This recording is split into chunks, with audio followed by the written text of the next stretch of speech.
പൊതുയിടങ്ങളിൽ നിന്ന് തെരുവ് നായകളെ നീക്കം ചെയ്യണമെന്ന് സുപ്രീം കോടതിയുടെ ഇടക്കാല ഉത്തരവ്. അബ്ദുൾ റഷീദ് ചേരുകയാണ്. റഷീദ്, എന്തൊക്കെയാണ് കോടതിയുടെ നിർദ്ദേശങ്ങൾ?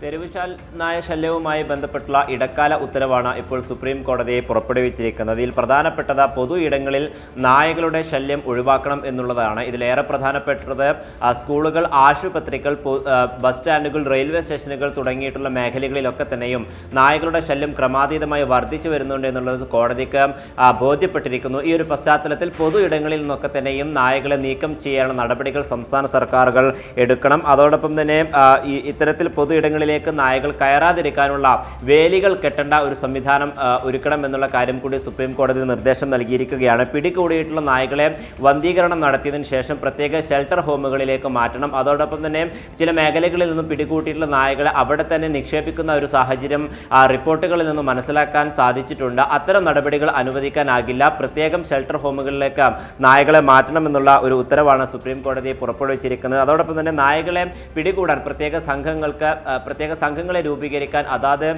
തദ്ദേശ സ്വയംഭരണ സ്ഥാപനങ്ങൾക്ക് നിർദ്ദേശം നൽകുകയും ചെയ്തിട്ടുണ്ട്. ഈ ഒരു അടിസ്ഥാനത്തിൽ എല്ലാ മേഖലകളിലും കൃത്യമായിട്ടുള്ള പരിശോധന തദ്ദേശ സ്വയംഭരണ വകുപ്പിന്റെ ഭാഗത്ത് നിന്ന് ഉണ്ടാകണമെന്നുള്ള ഒരു നിർദ്ദേശം കൂടി സുപ്രീം കോടതി ഉത്തരവിൽ പുറപ്പെടുവിച്ചിട്ടുണ്ട്. ജസ്റ്റിസ് വിക്രംനാഥ്, NV അഞ്ജരിയ തുടങ്ങിയിട്ടുള്ള ജസ്റ്റിസുമാർ അടങ്ങിയിട്ടുള്ള ബെഞ്ചാണ് ഈ ഇടക്കാല ഉത്തരവ് പുറപ്പെടുവിക്കുകയും ചെയ്തിട്ടുള്ളത്. സർക്കാർ ഓഫീസുകളിൽ നിന്നൊക്കെ തന്നെ നായകളെ നീക്കം ചെയ്യാനുള്ള നടപടികൾ ഉടൻ ആരംഭിക്കണമെന്നുള്ള ഒരു നിർദ്ദേശം കൂടി ഉത്തരവിൽ പറയുകയും ചെയ്തിട്ടുണ്ട്. എന്തായാലും കോടതി നിർദ്ദേശിച്ചിട്ടുള്ള കാര്യങ്ങളൊക്കെ തന്നെ നടപ്പാക്കിയ ശേഷം ചീഫ് സെക്രട്ടറിമാർ പ്രത്യേക സത്യവാങ്മൂലം കോടതിയെ അറിയിക്കണമെന്നുള്ള കാര്യം കൂടി ഇപ്പോൾ സുപ്രീം കോടതി അറിയിച്ചിരിക്കുകയാണ്.